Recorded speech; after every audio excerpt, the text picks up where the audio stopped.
lektor dan koletan selama ibadah onsite di gedung gereja. Lektor dan koletan ditiadakan sehubungan dengan protokol kesehatan terkait COVID-19. Yang keempat, persekutuan rumah tangga berdasarkan surat edaran dari BPSW Jabar dan himbauan dari pemerintah untuk menerapkan social distancing terkait wabah virus COVID-19, maka persekutuan rumah tangga DKI Barat akan diadakan. Untuk informasi lebih lanjut dapat menghubungi majelis jemaat.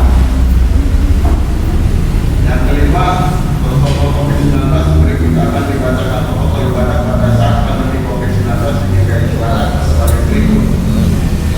Menduduki kursi jemaat yang tidak bertanda silang sesuai dengan nomor urut absensi masuk dan duduk di bagian kanan kiri dari pintu masuk sesuai dengan arahan pada saat pengisian absen. Memakai masker selama ibadah berlangsung, tidak melakukan salam damai dalam ibadah, jaga jarak aman dan tidak berkerumun. Setelah ibadah selesai, jemaat diharapkan untuk segera pulang ke rumah. Setelah pembacaan warta tulisan, tentu akan mengambil gambar foto jemaat secara keseluruhan dari dalam mimbar.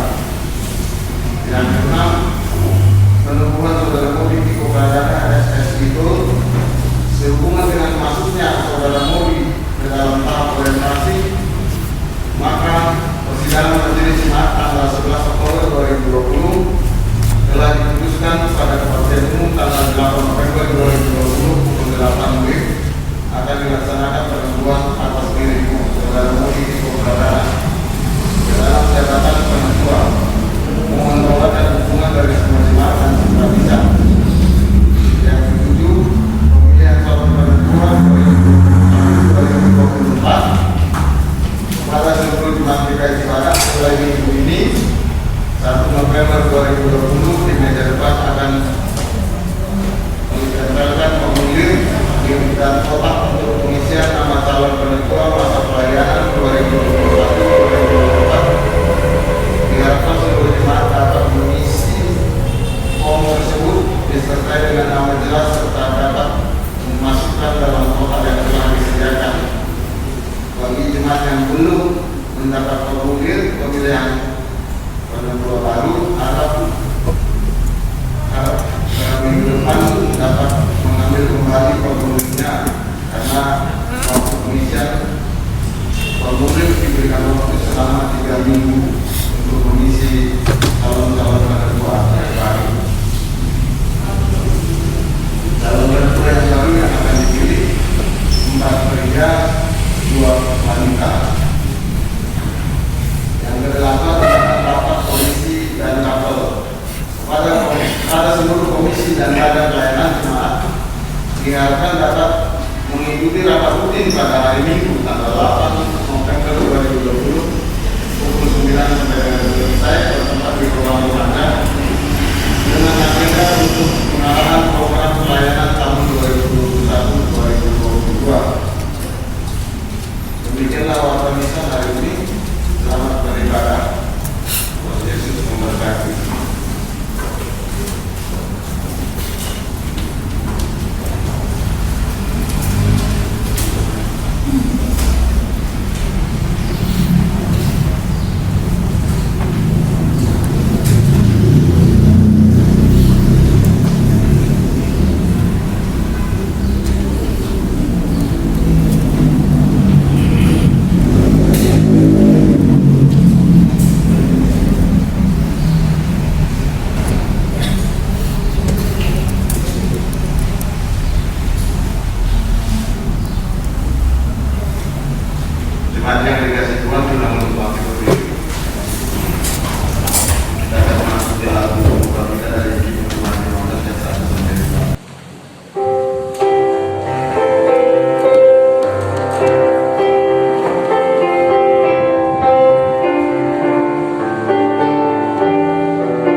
menyertai saudara sekalian.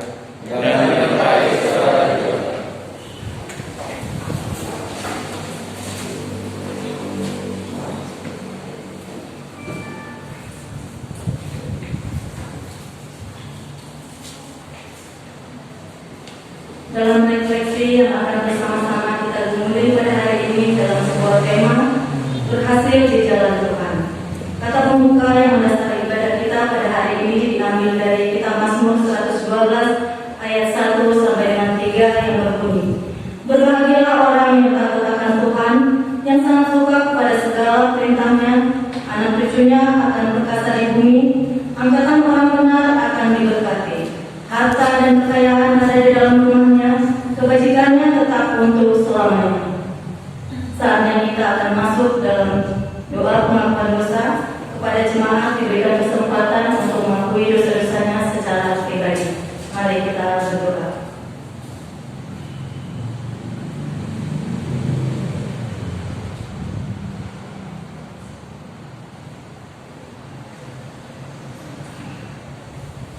Bapa di surga, kami kembali datang ke hadirat-Mu, merendahkan diri serta mengakui dosa kami. Kami mengakui bahwa dalam hidup ini ada banyak sekali godaan di hadapan kami yang seakan menjanjikan kami keberhasilan meskipun tidak berada di jalan-Mu. Ampuni kami ya Tuhan, bersihkan kami dan buatlah kami kembali melihat bahwa jalan keberhasilan kami terletak dalam jalan-Mu saja. Dalam nama Yesus Kristus kami sudah berdoa. Amin. Kita sambung lagu pengakuan dosa dari Kidung Jemaat 31B ayat 1 dan 5.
Mari kita bersama menyiapkan hati kita menerima firman Tuhan. Ya Tuhan, kami bersyukur bahwa di dalam pagi yang indah ini Tuhan menyediakan kami kesempatan sekali lagi untuk pergi ke rumah Tuhan. Itu semua kami sadari bahwa Tuhan sungguh baik kepada kami. Engkau melimpahkan segala kebaikan setiap hari. Bahkan ketika kami pun seringkali melupakan dirimu. Maka dari itu ya Tuhan, sebelum kami melanjutkan kembali kehidupan kami ingin menerima petunjuk dari Tuhan sendiri, yakni firman-Mu. Ya Tuhan, biarlah Engkau siapkan kami, sehingga kami menjadi anak-anak yang subur, yang mau dan juga bersedia untuk ditanami benih-benih firman Tuhan, serta yang kemudian bisa menumbuhkan di dalam kehidupan kami. Di dalam nama Tuhan kami Yesus Kristus, kami telah berdoa. Amin. Marilah kita bersama-sama memperhatikan pembacaan firman Tuhan yang pada hari ini akan kita baca dari Injil Matius pasal 23, ayatnya yang pertama sampai 12.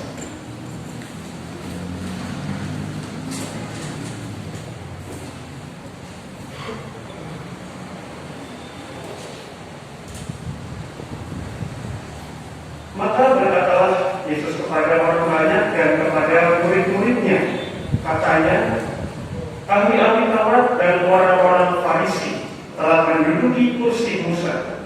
Sebab itu turutilah dan lakukanlah segala sesuatu yang mereka ajarkan kepadamu. Tetapi janganlah kamu turuti perbuatan-perbuatan mereka, karena mereka mengajarkannya, tetapi tidak melakukannya.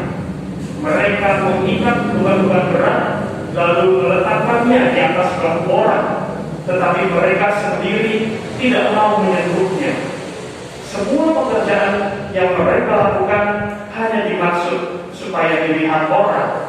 Mereka memakai tali sembahyang yang lebar dan jubah yang panjang. Mereka suka duduk di tempat terhormat dalam perjamuan dan di tempat terdepan di rumah ibadat. Mereka suka menerima penghormatan di pasar dan suka dipanggil rabi. Tetapi kamu, janganlah kamu disebut rabi, karena hanya satu rabimu, dan kamu semua adalah saudara. Dan janganlah kamu menyebut siapapun bapa di bumi ini, karena hanya satu Bapamu, yaitu Dia yang di surga. Janganlah pula kamu disebut pemimpin, karena hanya satu pemimpinmu, yaitu Mesias. Barang siapa terbesar di antara kamu, hendaklah ia menjadi pelayanmu. Dan barang siapa meninggikan diri, ia akan direndahkan. Dan barang siapa merendahkan diri, ia akan ditinggikan. Demikianlah Injil Yesus Kristus, yang berbahagia adalah kita yang mendengarkan dan memelihara dalam hidup kita. Haleluya. Haleluya.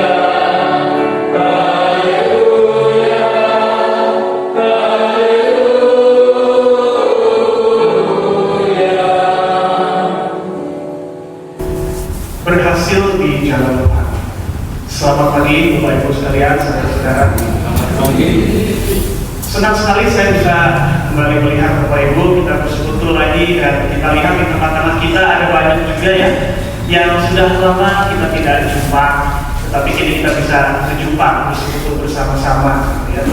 Jadi bersyukur sekali bahwa baik yang jauh, baik yang dekat, kita semua jemaat GKI Cibadak selalu disertai dan dilindungi Tuhan.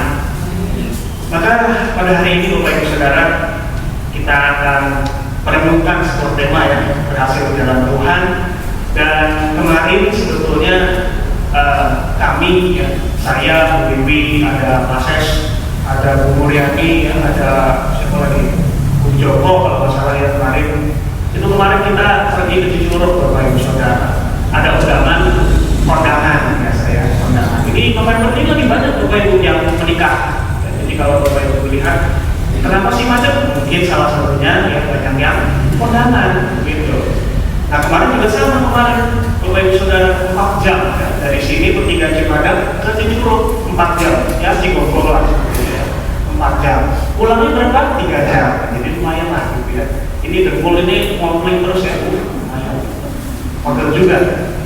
Tapi Bapak Ibu Saudara yang menarik ketika saya bertamasya dalam tanda kutip layar bersama Bapak Ibu ini, selain ada truk, ada bus, ada banyak juga ternyata mobil-mobil pribadi yang ternyata mungkin gara-gara long weekend lalu kemudian mereka pergi, ada yang mungkin ke Sukabumi, ada yang mungkin ke Cianjur via sini gitu ya, via Cibadak, ada juga mungkin yang ke Pelabuhan Ratu dan sebagainya.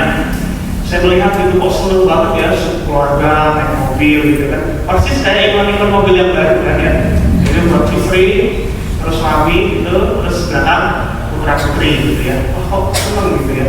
Kayak jadi ciri-ciri gambaran keluarga bahagia. Lalu kemudian kalau saya pikir-pikir lagi, saya ini datang ke kondangan. Berarti ini kan ke orang yang sedang berbahagia gitu ya. Kan namanya menikah Bapak Ibu ya, ini kan selalu menjadi sebuah hal yang penting. Undangannya itu sampai dipikirin gitu ya. Jangan dibikin bagus-bagus gitu ya, apalagi untuk Bapak Ibu yang dari gereja-gereja. Nah ini Bapak Ibu Saudara, kalau kita melihat di dalam hidup ini ternyata ada gambaran tentang kehidupan yang bisa dikatakan ini nih hidup yang udah berhasil, begitu. Dan ternyata kalau kita tanya Bapak Ibu Saudara kepada orang-orang di samping kanan kita, kanan kiri, gitu ya, apa sih berhasil itu menurut kamu? Kita tanya 1 orang pun jawabannya bisa berubah-ubah. Sekarang mungkin kita tanya si Elisa, sukses itu, berhasil itu buat kamu apa? Mungkin si Elisa bilang, ya nanti lulus SMA. Terus nanti kita tanya lagi Bapak Ibu 3 tahun lagi, sukses itu apa sih? Masuk kuliah. Terus lagi nanti lulus, baru kerja, pokoknya ganti terus. Dan Bapak Ibu Saudara kalau kita lihat, meskipun dalam kehidupan ini berhasil, pasti bisa nantinya gagal.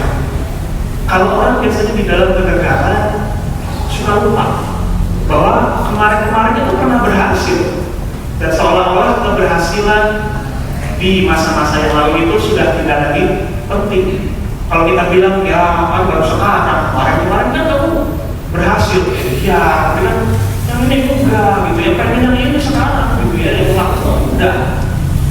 Jadi Bapak Ibu Saudara, soal keberhasilan ini pasti menjadi sebuah hal yang penting. Kita pasti semua nggak ada yang mau gagal. Siapa yang mau gagal? Saya nggak ada ya. Pasti semua mau berhasil. Tetapi dalam menuju keberhasilan ini seringkali orang juga bisa frustasi. Melihat orang gitu ya, kayak saya kemarin lihat, wah udah ada keluarga, ya.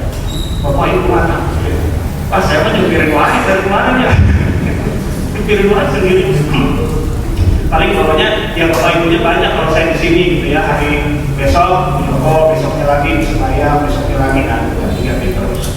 Tapi kan selalu ada gitu ya, kita pengen apa lalu nggak kesampaian, frustasi lama.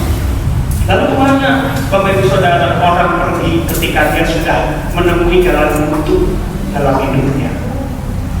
Kemana kira-kira? Apakah kita bisa yakin bahwa orang-orang di zaman sekarang ini banyak yang larinya kepada Tuhan? Bisa jadi tidak. Dalam frustasian kita lihat orang-orang di luar, bisa jadi perginya kemana terserah mereka, video seluruhnya bahkan begitu. Pokoknya yang janjiin berhasil deh. Caranya gimana? Ya nggak tahu, gitu ya. Pokoknya caranya ya terserah nanti. Seolah-olah itu semua meyakinkan untuk menjamin keberhasilan mereka. Inilah yang perlu kita perhatikan Bapak Ibu Saudara sebagai orang-orang yang percaya di dalam Tuhan. Bagaimana sih Bapak Ibu Saudara kita menghidupi atau juga berusaha mencapai keberhasilan itu? Dan di dalam Injil kita pada hari ini Bapak Ibu Saudara kita belajar ada beberapa poin penting yang bisa kita pelajari. Di awal-awal Injil Matius 23 dikatakan Bapak Ibu Saudara bahwa ahli-ahli Taurat dan orang-orang Farisi itu telah menduduki kursi Musa. Kursi atau jabatan yang mereka punya, imam-imam dan orang-orang Farisi ini tadinya itu dipegang oleh Musa, Bapak Ibu Saudara. Luar biasa, bukan? Ini kan nabi kenamaan, begitu ya. Orang Kristen percaya itu nabi, orang Yahudi percaya itu nabi. Mereka sekarang yang menduduki posisi itu. Tetapi apa yang mereka lakukan di dalam posisi itu, Bapak Ibu Saudara? Tuhan Yesus menyindir dengan cukup pedas, kira-kira. Tuhan Yesus berkata, kamu harus menaati ajaran mereka. Benar, berarti ini ajarannya tidak salah. Tetapi Tuhan Yesus bilang, jangan sekali-kali kamu mencontoh, meneladani apa yang mereka perbuat. Apa sih yang sebetulnya mereka perbuat, Bapak Ibu Saudara? Dari ayat keempat dikatakan di sana, mereka mengikat beban-beban berat, lalu meletakkannya itu di atas bahu orang. Terus mereka ngapain? Mereka sendiri tidak mau menyentuhnya. Jadi mereka bilang, kamu tuh harus begini, wah sahabat tuh gak boleh, kamu tuh harus berjalan maksimal segini, segala. Tapi mereka sendiri gak tahu gitu ya, tengarti gitu. Ya sudah. Nah Bapak Ibu Saudara, kita melihat adanya ketidakkonsistenan di dalam kehidupan ahli-ahli Taurat dan orang-orang Farisi. Dikatakan bahkan oleh Tuhan Yesus di ayat 5, semua pekerjaan yang mereka lakukan hanya dimaksudkan supaya dilihat orang. Jadi mereka ini adalah orang-orang yang sangat-sangat eksis, dia pengen eksis terus, agak-agak narsis sedikit, itulah pengen dihormati dan dihargai. Caranya bagaimana Bapak Ibu Saudara? Pakaian keimaman mereka itu pakai tali-tali sembahyang, gitu ya, yang mencereng-cereng. Kalau Bapak Ibu mungkin lihat di dalam Alkitab, pakaian-pakaian imam itu keren, gitu ya, kinclong, kemilau. Kadang-kadang mungkin lihat kalau di biasanya ada ganti nih, dengan dicuci dulu nih, gitu kan. Kalau mereka nggak kinclong gitu. Lalu sembahyangnya panjang, biar kelihatan dari jauh itu ada imam, gitu ya. Kalau Bapak Ibu ketemu saya kan paling saya jalan gitu banget pakai celana pendek gitu kan, suka kayak tadi kenal saya gitu. Siapa sih? Kayaknya Pak Roni bukan sih? Masa sih? Masa pakai celana pendek gitu? Iya. Aku gitu. Tapi kalau imam-imam ini enggak, Bapak Ibu Saudara, gitu ya. Mereka sengaja memakai pakaian yang indah sehingga mereka terlihat oleh semua orang bahwa ini imam yang sedang datang. Lalu apa lagi Bapak Ibu Saudara? Mereka suka duduk di tempat terhormat dalam perjamuan dan di tempat terdepan di rumah ibadah. Bukan berarti ini ada Pak Satro, ini ada Pak Sesti, ini berarti imam-imam dia suka duduk di depan, enggak, gitu ya. Tapi kalau mereka dulu kan memang kan kalau ada ibadah apa undangan itu yang paling depan, sama lah kayak gitu. Tempat yang terhormat, mereka suka mendapatkan penghormatan. Dan mereka pun suka menerima penghormatan di pasar dan suka dipanggil rabi.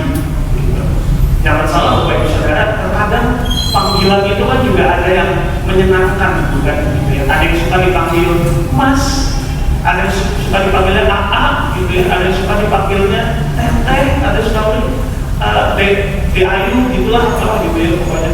Panggilan itu kadang-kadang menyenangkan, bukan? Dan mereka ini sukanya dipanggil rabi. Nah Bapak Ibu Saudara, dari hal-hal yang sudah disebutkan oleh Tuhan Yesus tentang cara hidup para ahli Taurat dan orang-orang Farisi, kita bisa belajar bahwa orang-orang Farisi ini menganggap kedudukan mereka itu adalah keberhasilan. Mereka itu senang duduk di kursi Musa. Mereka senang mendapatkan penghormatan. Tetapi kalau kita lihat Bapak Ibu Saudara, ada yang tidak mereka miliki. Ada dua hal yang mereka tidak miliki. Yang pertama adalah kerendahan hati. Yang kedua adalah kemurnian. Di dalam melaksanakan pekerjaan dan tanggung jawab mereka sebagai pemimpin-pemimpin agama, Mereka tidak memiliki kerendahan hati dan mereka tidak memiliki kemurnian untuk menjalankan tanggung jawab mereka. Dan Bapak Ibu Saudara, sebetulnya lucu sedikit ya, karena Tuhan Yesus kok selalu bilangnya ahli-ahli Taurat, orang-orang Farisi, atau nggak ada lagi orang jahat di zaman Tuhan Yesus, apa ya? Kan ada perempuan cukai, ada perempuan-perempuan Sunda, ada banyak sekali penjahat-penjahat di zaman Tuhan Yesus juga. Kenapa harus orang-orang ini yang ditunjuk Tuhan Yesus dengan keras? Tuhan Yesus ingin menunjukkan Bapak Ibu Saudara, ketika kita tidak punya motivasi yang murni, tidak punya kerendahan hati, maka apapun yang kita kerjakan, bahkan ketika kita mengerjakan hal-hal yang sifatnya agamawi pun, itu bisa salah kaprah. Kita menjadi orang-orang yang hanya ingin memuaskan keinginan diri kita sendiri. Mungkin bagi dunia itu adalah keberhasilan Bapak Ibu Saudara, tetapi Tuhan Yesus mengajarkan kita ukuran keberhasilan di dalam Tuhan. Dalam Injil yang kita baca pada hari ini dikatakan di ayat 12 dan di ayat 11, barang siapa terbesar di antara kamu, hendaklah ia menjadi pelayan. Dan barang siapa meninggikan diri, dia akan direndahkan. Dan barang siapa merendahkan diri, dia akan ditinggikan. Oleh siapa? Tentunya oleh Tuhan. Inilah yang seringkali menipu kita Bapak Ibu Saudara, orang-orang percaya. Kenapa? Kok saya sudah rendah hati, sudah pelayanan, sudah berbakti kepada keluarga, tapi kok kayak saya nggak dihargai? Ya memang Bapak Ibu Saudara, karena yang jadi Tuhan. Yang kita hadapi adalah manusia. Mungkin di antara kita, di sekitar kita, ada manusia-manusia yang punya ukuran bahwa yang saya harus hormati itu adalah yang punya kedudukan, yang punya nama, yang punya kejayaan. Kalau yang biasa cuma nyapu-nyapu di rumah, yang cuma bersih-bersih, ngapain dihormati? Maka jangan heran ketika kita melakukan sesuatu yang sederhana, ketika kita merendahkan diri menjadi seperti orang yang mungkin tidak bisa dihargai, seperti Tuhan Yesus, menjadi hina. Dunia ini tidak akan memandang kita dua kali. Tetapi di pandangan Tuhan, orang-orang yang merendahkan hati ini sudah mendapatkan janji. Mereka pada akhirnya akan ditinggikan. Mari kita lihat saja sederhananya kehidupan Tuhan Yesus. Bukankah dia semasa hidupnya penuh dengan musuh? Tetapi kalau kita bisa melihat siapa sih yang memusuhi Tuhan Yesus? Mereka adalah orang-orang yang tidak punya kemurnian. Dan Tuhan pun menjaga Tuhan Yesus sampai dia akhirnya menuntaskan pelayanannya di dalam dunia. Jadi mari Bapak Ibu Saudara, kita adalah orang-orang yang sudah diselamatkan, orang-orang yang memang dipanggil untuk menjadi garam dan terang dunia. Kita adalah orang-orang yang dipanggil untuk memiliki standar hidup yang berbeda. Marilah kita memiliki kemurnian hati, kerendahan hati, supaya kita melakukan apapun juga dengan tujuan untuk kemuliaan Tuhan. Satu kali Bapak Ibu Saudara, ada seorang pemuda yang bertanya kepada saya, Pak, saya ini sudah bekerja menjadi seorang supervisor. Wah, bagus dong. Di perusahaan apa? Di perusahaan ya fast food lah, terkenal di Jakarta. Tuh, bagus dong. Terus apa masalahnya? Ya, saya bingung. Di pekerjaan saya ini saya rasa, Bapak Ibu Saudara, dia bilang, saya rasa nggak ada kaitannya dengan firman Tuhan. Saya bingung kan, nggak ada kaitan dengan firman Tuhan gimana? Ya iya kan, saya cuma ngurusin pegawai, ngurusin mereka, masaknya bener apa enggak, ordernya bener apa enggak. Di mana bagian saya bisa melaksanakan firman Tuhan dalam pekerjaan saya? Saya tambah bingung gitu ya, kok bisa sih pikiran begitu? Bagi dia Bapak Ibu Saudara, pekerjaan itu ada yang nggak nyambung dan nyambung dengan firman Tuhan. Ya memang betul, sepanjang itu masalah berkenaan dengan pelawan atau sesuai dengan firman Tuhan. Tetapi saya tidak melihat bahwa pekerjaan sebagai seorang supervisor itu tidak ada hubungannya dengan firman Tuhan. Ada hubungan. Karena begini Bapak Ibu Saudara, saya membaca sebuah artikel tentang seorang petinju berbangsa Filipina, namanya mungkin Bapak Ibu tahu, Manny Pacquiao, julukannya Pac-Man. Ini adalah petarung atau petinju yang ternama. Ternyata Bapak Ibu Saudara, dia adalah seorang anak Tuhan yang taat. Jadi begitu dia menang, dia selalu bilang ini semua karena berkat Tuhan. Saya dulu ini petarungnya ya di kampung-kampung saja di Filipina. Sekarang saya bisa menjadi superstar seperti ini. Semuanya adalah karena Tuhan. Suatu kali bahkan dia kalah dengan seorang petinju namanya Floyd Mayweather. Kalah. Orang-orang bilang, wah kalah gimana nih? Dia udah gak champion lagi nih. Gak apa-apa. Yang penting saya bisa ngobrol-ngobrol soal firman Tuhan dengan si Mayweather ini. Tuh. Ini petinju kok aneh. Dari mana kita lihat Bapak Ibu Saudara pekerjaannya sebagai petinju? Petinju itu ngapain sih Bapak Ibu? Menjokin orang kan ya? Nah, ngapain lagi petinju? Kerjanya tinju gitu ya. Nah tapi Bapak Ibu Saudara ternyata bisa tuh. Ya kan, karena dia kan memang olahraga memang seperti itu ya, lawannya juga udah bersedia kan ya, memang pukul-pukulan. Tapi toh yang kelihatannya tidak nyambung ya, karena kan perintah firman Tuhan kalau dilanggar pipi satunya kasih satunya, kalau frekuensi si Pacquiao dia bilang wah firman Tuhan ya, biru kan kasih itu kapan menangnya ya. Tapi dia bisa bersaksi dengan prestasinya itu, dan dia pun juga menjadi orang yang dermawan di negerinya Filipina, mendirikan sebuah badan sosial untuk penderita kanker, orang-orang miskin dan lain sebagainya. Dia ingat siapa dia dulu, orang-orang miskin, dan dia ingin kembalikan berkat Tuhan kepada teman-teman saudara-saudaranya sebangsa, setanah air. Bapak Ibu Saudara, ketika kita menjalani kehidupan ini, mari kita lihat selalu ada kesempatan kita untuk bisa berhasil, tetapi di jalan Tuhan.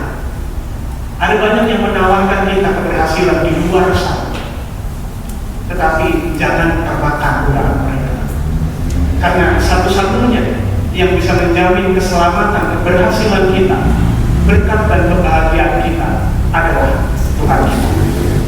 Kiranya firman Tuhan pada hari ini bisa menjadi berkat dan juga bekal kita menjalani kehidupan ke depan.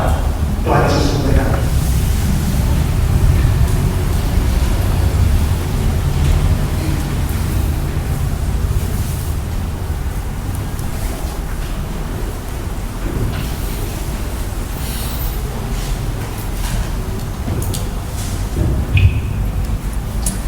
Jemaat diundang untuk bangkit berdiri.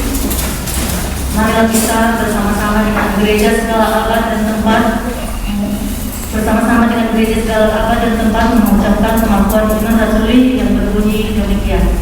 Aku percaya kepada Bapa, Bapa yang Maha Kuasa, dari langit dan bumi, dan pada Yesus Kristus, Anak yang tunggal Tuhan kita, yang dikandung dari Roh Kudus, lahir dari Maria, yang menderita sengsara, memerintah Pontius Pilatus, disalibkan, mati dan dikuburkan, turun ke dalam kerajaan maut, pada hari yang ketiga, bangkit dari antara mati, naik ke surga, duduk di sebelah kanan Bapa yang Maha Kuasa, dan dari sana ia akan datang untuk menghakimi orang yang hidup dan yang mati.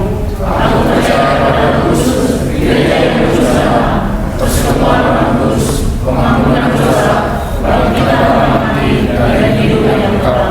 Amin. Dipersilakan duduk kembali.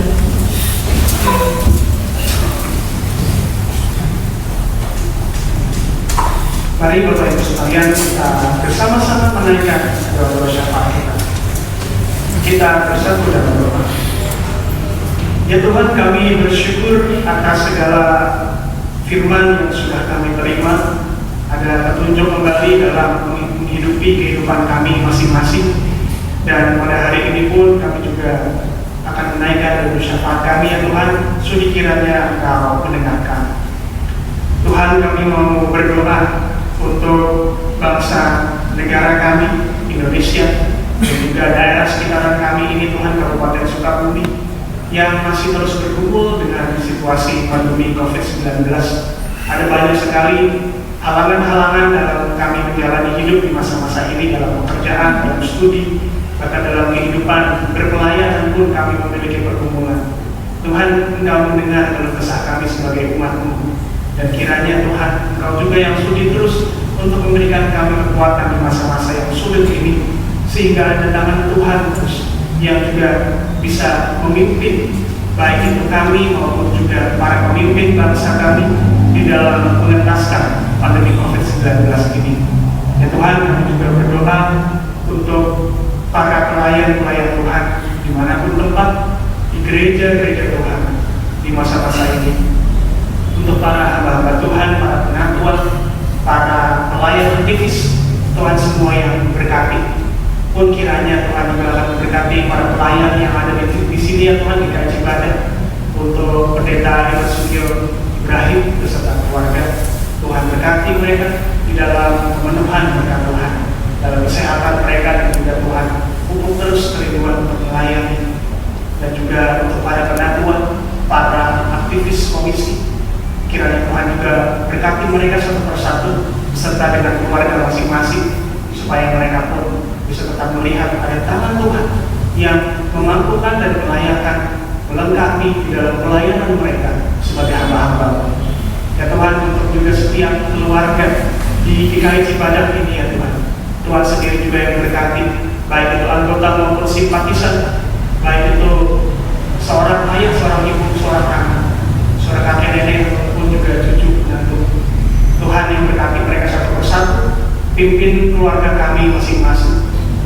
Berikan kami ya Tuhan hati yang mau saling mengasihi, sehingga kami bisa menjadi keluarga-keluarga yang solid, yang bisa bertahan di tengah-tengah terpaan zaman, dan kami masih tetap berpegang kepada firman Tuhan sebagai keluarga percaya. Ya Tuhan, kami juga berdoa untuk saudara-saudari kami yang tengah berbahagia, untuk Cindy Natania yang hari ini baru saja berulang tahun. Tuhan juga yang berkati saudara-saudari kami yang juga berulang tahun lainnya dalam pemenuhan hikmat Tuhan, pemenuhan kesehatan, dan juga berkat-berkat.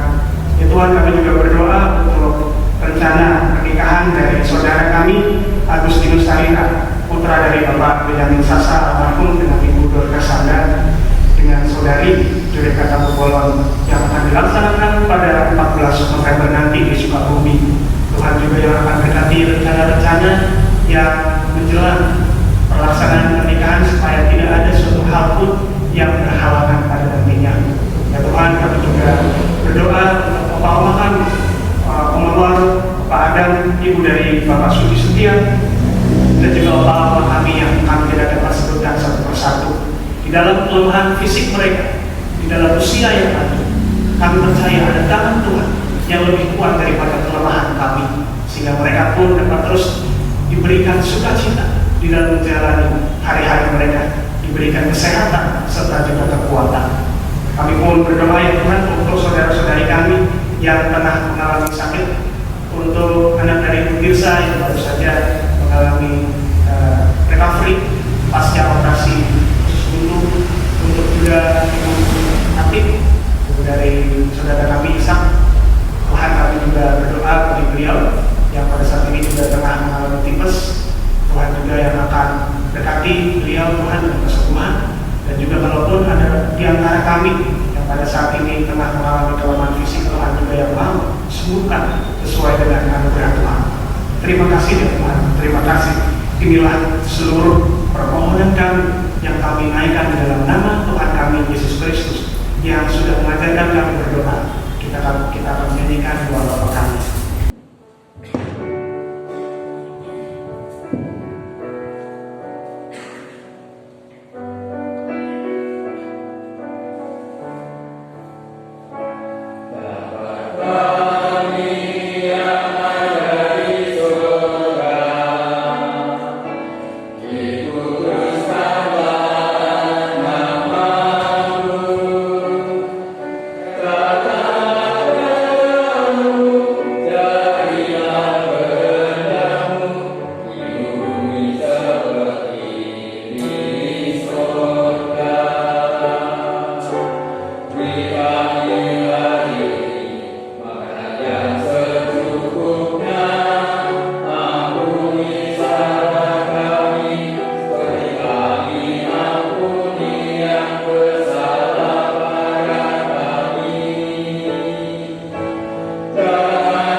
yang diambil dari Ibrani 11 ayat 4 yang berbunyi demikian. Karena iman Abel telah mempersembahkan kepada Allah korban yang lebih baik daripada korban Kain. Dengan jalan itu ia memperoleh kepastian kepadanya bahwa ia benar, karena Allah berkenan akan kesamaannya. Itu dan karena iman ia masih berbicara sesudah ia mati. Marilah kita naikkan pujian kita bersama dari Yeremia 146 ayat 1 dan 3.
Mari kita bersatu di dalam doa.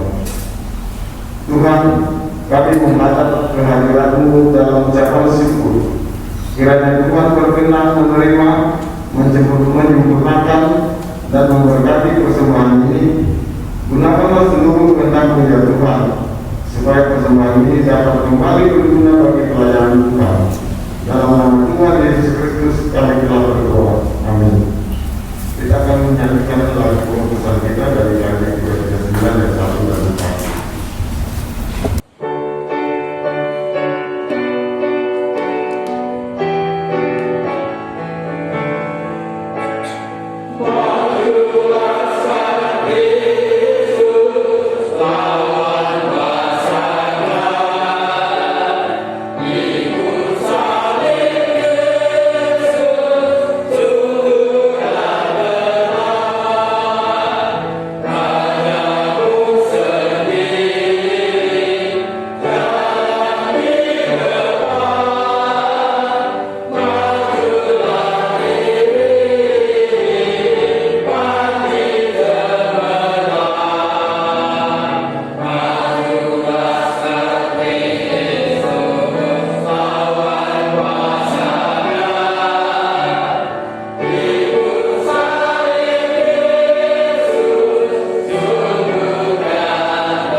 arahkanlah hatimu kepada Tuhan. Jadilah saksi Kristus. Syukur kepada Allah. Terpujilah Tuhan. Mari kita terima berkat Tuhan dan kita pulang ke dalam kehidupan kita.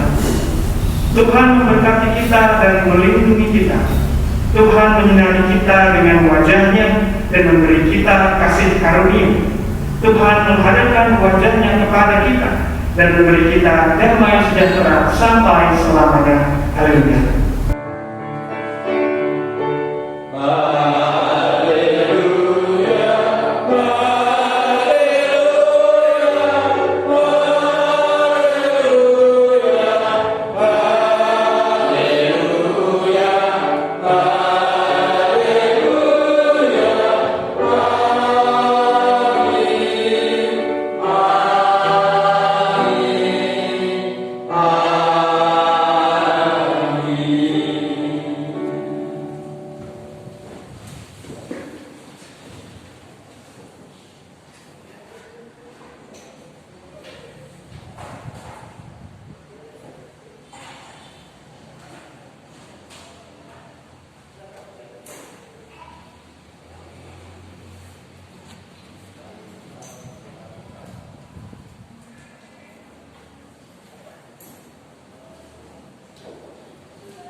Selamat hari Minggu, Tuhan Yesus memberkati.